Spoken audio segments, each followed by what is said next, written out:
Hi guys, so the United Nations, along with some other organizations, have already declared a famine in Gaza.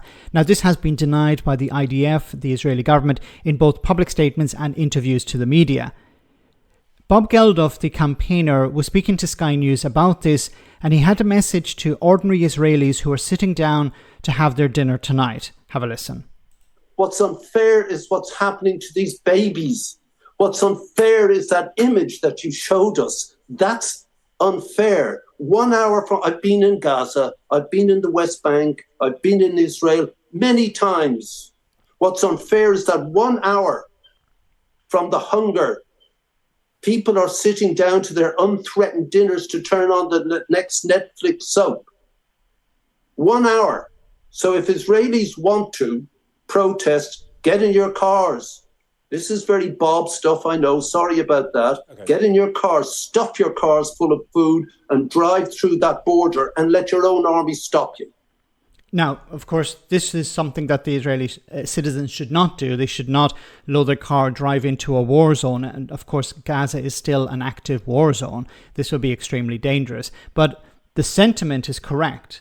You should try and deliver food yourself. Go to the border. Of course, you're not going to be allowed in because it's an active war zone. But this would put pressure on the Israeli government, on the IDF, to allow aid to go in. And this is a massive problem.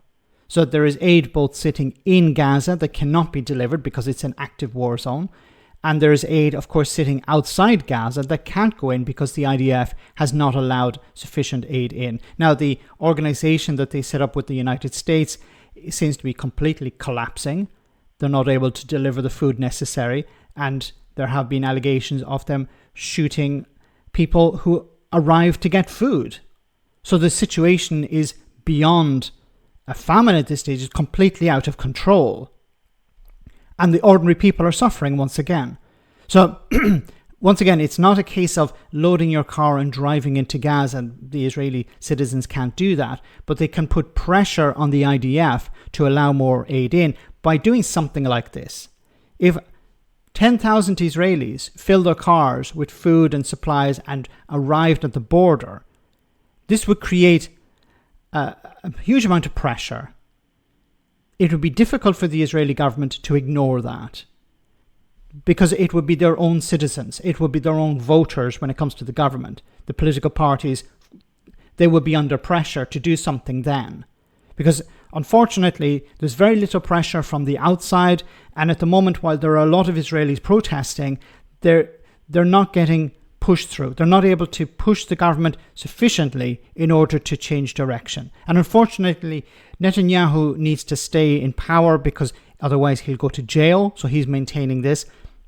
And of course, he's pandering to the worst elements in society within his administration in order to stay in power. Let me know in the comment section, guys, what you think. And do you think Bob Geldof is right? Should Israelis load up their cars and attempt to drive into Gaza? Or would this be folly?